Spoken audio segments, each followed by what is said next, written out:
So Jimmy Garoppolo is still on the 49ers. And I asked Kyle Shanahan directly today. I said, is there a scenario where Jimmy Garoppolo will be on the roster week 1? And he said, I mean, I'm sure I could find a scenario for anything in life, but let's just say I'd be surprised, which is a fairly direct answer. Not fairly, it's a direct answer. Thank you, Kyle. So the way I'm reading this is they're not going to hold on to Jimmy into the trade deadline like I thought they might. They're not going to hold him hostage and try. They know there's no trade. They know there's no trade market for this guy. And so right now they're at the spot of, do we cut him now or do we cut him later? And, maybe the nice thing to do would be to cut him now. But was it nice for Jimmy to have surgery and not tell the 49ers? Like, do they really owe him that? I mean, is it really the Niners' job to give the Seattle Seahawks their starting quarterback now? You know what I'm saying? Or because that could happen. You cut him and it's like, oh, we want to do right by Jimmy. And you want to do right by the Seattle Seahawks too? You face them week 2. So maybe if you're going to cut him, better to just wait so that whatever team he gets on, you might have to play them this year. He's less prepared, especially if you play him early in the season. I think that makes sense because it's not like you already missed the opportunity to use the freaking cap space. What's the difference between cutting him today and 3 weeks from now? You're not going to sign J.C. Treader. What's the big deal? Yeah, so there's 2 reasons why you keep Jimmy at this point, right? He could pass physical. Yes, they could cut him today. It'd be totally fine. But you're trying to still hang on to this hope that there's trade value for him. Well, the most likely scenario that there's trade value is if a quarterback goes down in training camp or doesn't impress. I heard Mitchell Trubisky's first 2 passes today were interceptions. Maybe the Steelers come calling. I doubt it, but I'm just throwing it out there, right? So I'm rooting for Mitchell Trubisky. I don't know why. Yeah, I am too. Well, I mean, you should be. Some of the things you said about Mitchell Trubisky. All right. So the way that I see it is that if somebody goes down with an injury, that's their only opportunity to really trade him. Okay. So that's going to happen with time. That's not going to happen right away. That could happen in preseason week 2 for all we know, if at all. So that's 1. 2 is, what if they have an injury? Like, you know what I mean? Like, what if Trey goes down? They don't is Sudfeld the season option, right? So you've got that as an option for you. And then 3, kind of to your point, why? Like, why give him an opportunity to look even halfway decent with another team?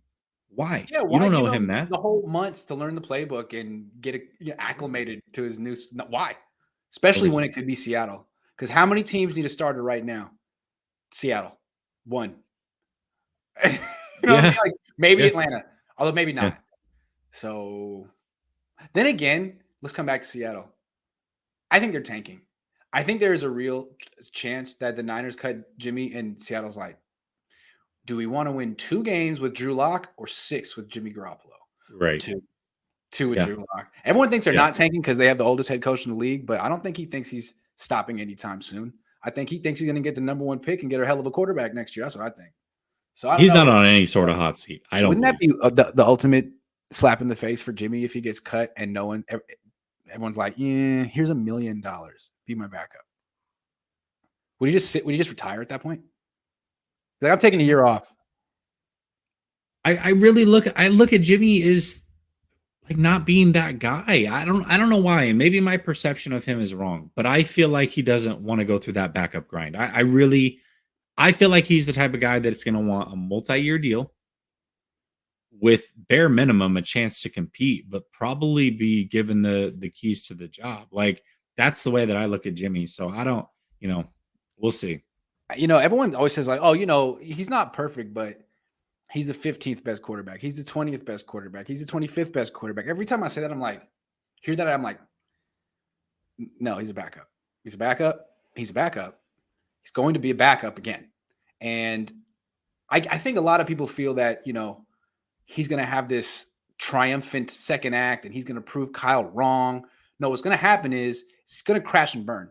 And he's going to make Kyle look even better. It's going to make him look smart for moving on from him, but going to make him look better for getting all that he got out of him, essentially. I mean, he was Matt Castle. He was Tom Brady's backup. He won some games for a few years, but essentially was a backup punching above his weight. And wow, that happened. But Yeah, Kyle's going to get credit for that.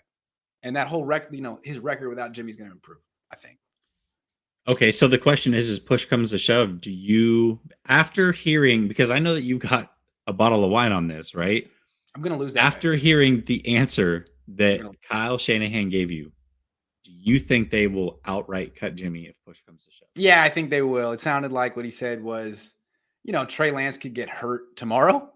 He could blow out his knee at home, in which case, hey, we got Jimmy. But barring something like that, we're not going to have a $27 million backup. Not going to happen. So, it's just a question of, do we cut him today or do we cut him in 4 weeks from now? And I think Kyle would be petty about this. I wonder if there's someone in the organization saying we got to do right by Jimmy, but it's like, dude, he created the situation for himself. He did. And now he wants like leniency. No. So you can go sign with some team we're going to play this year? No, absolutely not. You come here, you throw, and then you go home. Where do you think he's at? Do you think he's at the DoubleTree, the Hilton?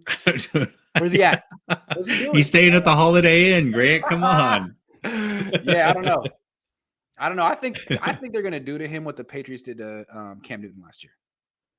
Right at the very end, you're cut. Sorry. Hey, bitter end, yeah. Sorry. Hey, thanks for everything, though. Hey, can we just say we really appreciate everything you've done? Of course. And that's how they'll spin it to the media. Yeah. Just the utmost respect for Jimmy Garoppolo, who is the best. What they're doing is like a big double bird salute on the way out. You know what I'm saying? Yeah, it is. It's business. It's business. Yeah. You got to be cutthroat. And sorry, the 49ers don't owe him anything. They really don't. They've given him a lot of money. He's very wealthy. They don't owe him squat. So it is what it is. I just want to say, though, that when they finally cut Jimmy Garoppolo, I will give them like a little golf clap for finally doing the right thing and not being insane and taking it any further. But when they cut him, I'm going to say you should have done this 4 months ago. And it's fair to point out that the only reason they waited 4 months is so they could avoid giving him that injury guarantee. And so I'm supposed to care about billionaires saving $7 million.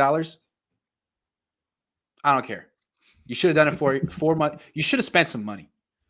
Like, yeah, you would have had to give up $7.5 million in dead money, but you would have freed up $17 million you could have freaking used, and you chose not to, so that you could cut him at the very end. Not impressed, but I'll give you a little golf clap for finally doing it. At least you did it, because my opinion was so low of you. I actually thought you wouldn't do it. Not you, Jesse. I know you would. No, yeah, I would have definitely done it. I'll say this. Again, I'm going to maintain the stance that they still have a chance to go all in, kind of a mid-season trade thing. They do. That's a good point. So I'll say that.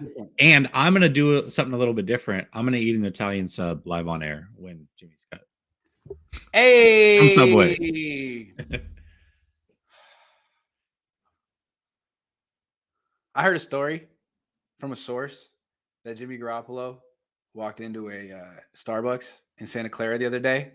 Mm-hmm. And no one knew who he was. He just walked in. Everyone left him alone. Maybe it's not true. The person that I heard this from clearly knew who he was, but now maybe if it was Subway, everyone would have been all over him. But at the Starbucks in Santa Clara, now it's fair to wonder if people in Santa Clara even know there's a team there. The Niners moved to Santa Clara. Did you know that? Yeah, they're there. Marie says he was talking about Danny Gray in college. Thank you. Sorry. Thank you for explaining. We got 2 comments, one from you. Grant, you need to block a bunch of clowns in your feed. You're right. You know what I'm going to do? I'm going to make it so that you have to be a subscriber to comment. I think that's going to do something. You know what? You know what I would do, Grant? You know what I would do? What? I would, for those that pay to be members, I would make them honorary chat police, basically, right? So because they're going to be here, and let them. I know that you have Josh, and Josh does a great job, but he's one guy. You need a channel your size. You need at least 10. All right, I'm going to assemble an army. Kenneth says, Grant, do you think Jimmy has a backup career as an adult film star? People apparently love him. Jimmy's Subway sandwich is better than he is. He doesn't have to do that. He's got $100 million, man. He should he's fine. He should just play golf. The coach says once Jimmy got the surgery, he drew a line in the sand. He's on his own. Chop him down and trade him for parts. Nobody's above the business of football.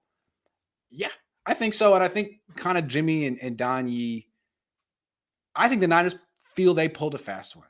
You didn't tell us. It's one thing to have the surgery, but the Niners said on the record, we didn't know. We had no idea this was going to No happen. clue.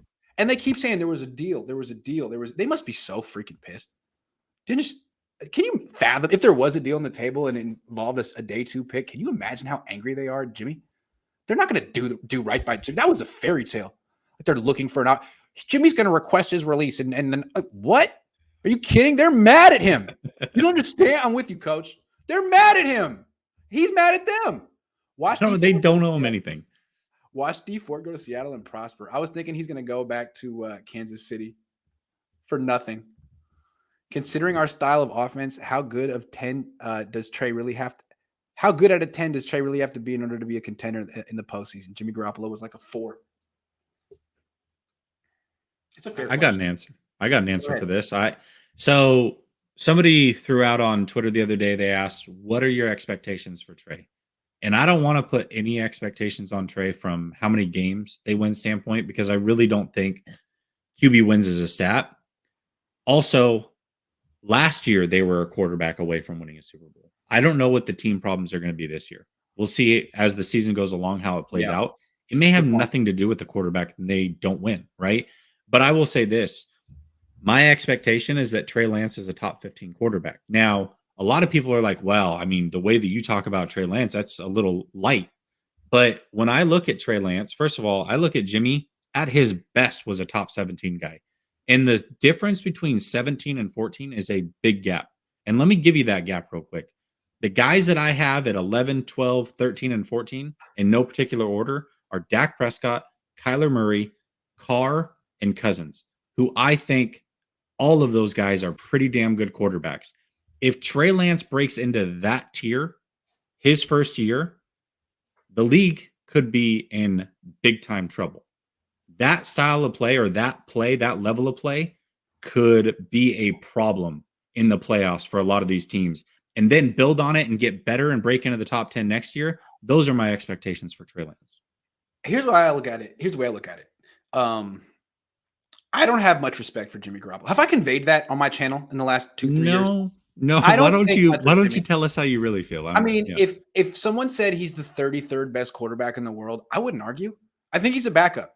And the fact that Kyle Shanahan could consistently get his numbers top 15 in quarterback rating, QBR, like, okay, so you took a guy who's like maybe the 30th best quarterback and made him a top 15 statistically quarterback. You took a guy in Nick Mullins who's maybe top 75, maybe. And you had him looking like a legit starter for a minute.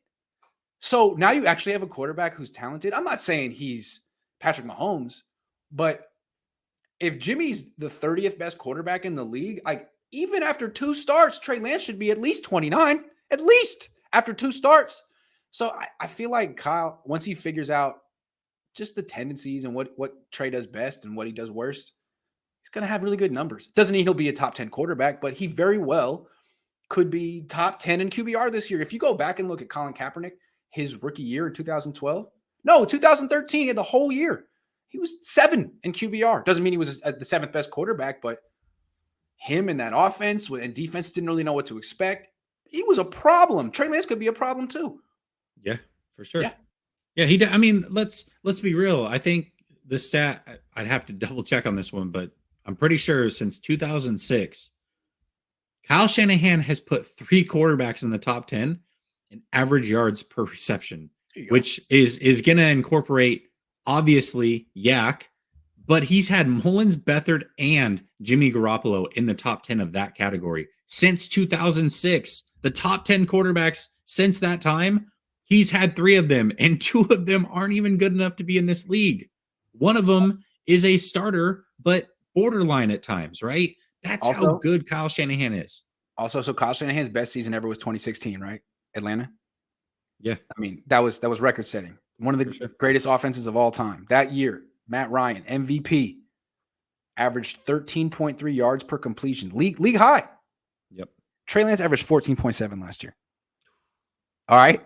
So there's a lot to be excited about there. I think we're going to see the most aggressive version. Because what was so cool about the Atlanta version of Kyle's offense was it was a down the field throwing. It was not a yak offense. I mean, it had some of that, but it was very aggressive down the field. Play action down the field. Matt Ryan looked very good doing that. I feel like we're actually going to – this offense is going to get back to that, what it was in Atlanta. Plus, it's going to be like a combination of Atlanta and Washington. The Jimmy G offense is very much gone, I think. Quick passing, no play action. Not my favorite. Here's what's interesting. You just talked about a little bit of a hybrid. I think this team, with the quarterback they have at play and the players they have around them, really can kind of be a chameleon and unleash any style of play at any time. They can do the Washington thing. Mm-hmm. They can do the Falcon thing. They can do the Jimmy Garoppolo thing. They really can do it all. And if they can really find a way to navigate through the season and unleash little things at a time and then come to the playoffs and be like, good luck preparing for this. We can run 3 different game plans with Trey Lance because he can do everything that we are asking him to do and then some. That can be very, very scary. Very scary. Nathan says, Cohn Army Unite. Great work, Grant. Jesse D Ford video with Jimmy had me dying. Don't die. Jacqueline Knox, thank you very much. I promise I'm going to give some more like perks for members. I'm going to work on that this year. I promise. We're going to do some members only stuff. I promise. You're going to be mods too. You think to me you're going to be mods. You're very welcome. Right, mods. Just coming in. Who in the hell is going to start at nickel? Today was Denard. So yeah, that's a fair question. They don't even like pretend to have a solution there unless you think Denard is that guy. Last question. Fable Films Production says, does it make sense at this point to trade Jimmy and pay for his contract for a draft pick? Similar to the Browns acquiring Brock Osweiler in 16. Yeah, I mean, how much? No. How much is a second round pick worth when you're just going to spend it on Aaron Banks? Sorry. You're not going to get a second. They're not going to get a second round pick for Jimmy. There's no way. No, what the Niners should do is they should cut Jimmy Garoppolo 4 months ago. That's my plan. It's a good plan. I like it. Hey, John, I missed your super chat. So why don't you write it right now in all caps? Like don't pay anything and I'll talk about it. Do it right now. And then right now. Over. Oh, I think I found it. Missed you. Is SF cheap on O-line because of Lance's legs? Pardon? Is San Francisco being cheap on O-line? Is okay. I'm trying to make sense of heads or tails. Is San Francisco being cheap on the offensive line because of Lance's legs? So basically, are they putting a lot on Lance and expecting because he's mobile? They're being cheap on the offensive line because of Jimmy Garoppolo's contract. Okay, I think. I don't know. I mean, they used to spend. They spent on Alex Mack. They spent on Tomlinson. I don't know. I'm tripping. Am I right, John? Was it a $2 super chat? It was way up there. I think I found it. I think that was it. That was from him at least. I don't know if he had multiple super chats, but I'll tell you what, if they're really relying on Lance and his legs to get that done in year 1 as a starter, boy, that's pretty disrespectful. You gave Jimmy the world and you're not going to give Trey Lance the world. I don't like that. I don't like that at all. I don't like it at all either. But that's the end of the show. This was fun. Jesse, thanks for doing this with me. Hey, thank you for coming or having me on, man. I reached out to you, was like, hey, are we on? You're like 6 o'clock we are. All right, let's do it. Absolutely. Glad you were flexible. Glad you guys could watch. This is my favorite month of the year. I love training camp. I really enjoy it. I hope my passion comes through in my coverage. Thank you guys for watching me. I really, really appreciate it. All the donations, all the views today. Love you guys. Back at it tomorrow.